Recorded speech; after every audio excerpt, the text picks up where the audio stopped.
Welcome to Posham Lavanya kitchen. Keema fry, mutton keema fry.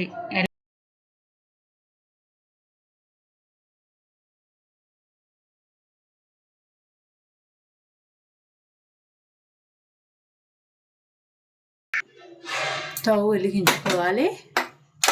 కడాయి పెట్టేసుకొని కడాయి వేడెక్కింది, ఆయిల్ పోసేసుకోవాలి. 3 స్పూన్ల ఆయిల్.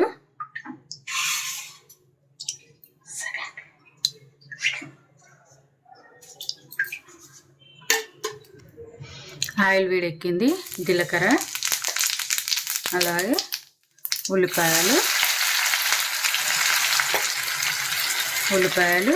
3 మీడియం సైజు 3 చిన్న చిన్నగా కట్ చేసి పెట్టుకోవాలి. ఆనియన్స్ బ్రౌన్ కలర్ వచ్చేదాకా ఫ్రై చేసుకోవాలి. ఫ్రై అవ్వడానికి ముందుగా సాల్ట్ వేసేసుకోవాలి. సాల్ట్ వేసేస్తే త్వరగా ఉడుకుతుంది అన్నమాట. అందుకే ముందుగా సాల్ట్ వేసేసుకొని ఫ్రై చేసుకోవాలి.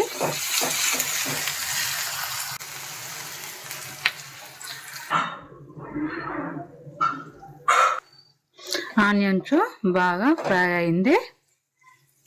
అల్లం వెల్లుల్లి పేస్ట్ 2 స్పూన్లు వేసేసుకోవాలి. 1 2 ఇది కూడా పచ్చి వాసన పోయే వరకు ఫ్రై చేసుకోవాలి. మంచి స్మెల్ వస్తుంది.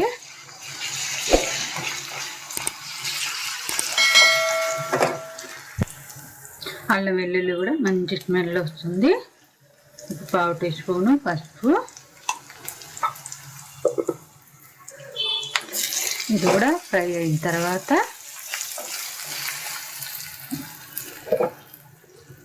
1 మీడియం సైజు టమాటాలు.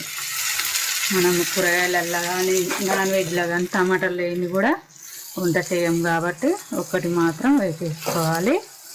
టమాటాలు అనేది చాలా రుచిగా ఉంటుంది.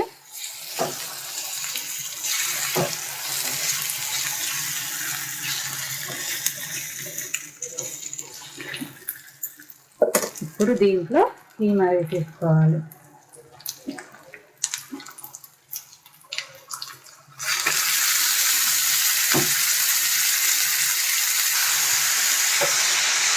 బాగా కలుపుకోవాలి. కలుపుకున్న తర్వాత మూత పెట్టేసుకోవాలి.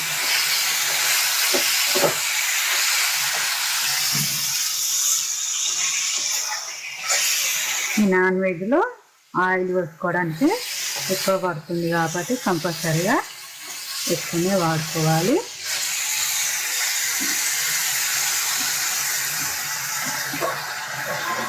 మూత పెట్టేసుకోవాలి.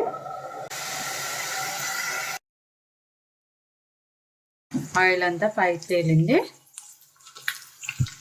మందంపాటి గిన్నెలో వండుకోవాలన్నమాట. మటన్ కాబట్టి పల్చటి గిన్నెలు అయితే మాడిపోతుంటుంది. ఇందులో కారం 1.5, ధనియాల పొడి 1, గరం మసాలా పొడి 1/2 టీ స్పూను,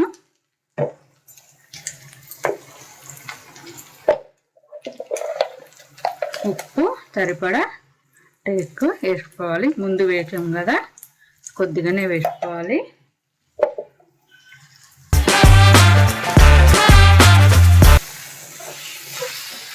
పెద్దవాళ్ళకి పనులు లేని వాళ్ళకి ఈ మటన్ కీమా చేసుకుంటే వాళ్ళు ఈజీగా తింటారు. వంటకం కూడా ఈజీగానే అవుతుంది.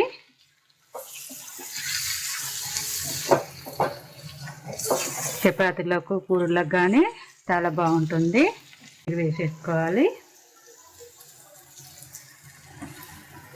ఇంకొక 3 నిమిషాలు ఉడికించుకోవాలి.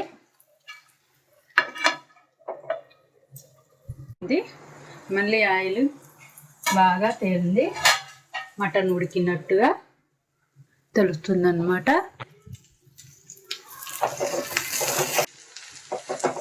కీమా ఫ్రై రెడీ అయింది. స్టవ్ ఆఫ్ చేసుకోవాలి. కొత్తిమీర చల్లుకొని స్టవ్ ఆఫ్ చేసుకోవాలి. ఆ వేడి మీదనే ఒక 5 నిమిషాలు అలా ఉంచేసుకోవాలి.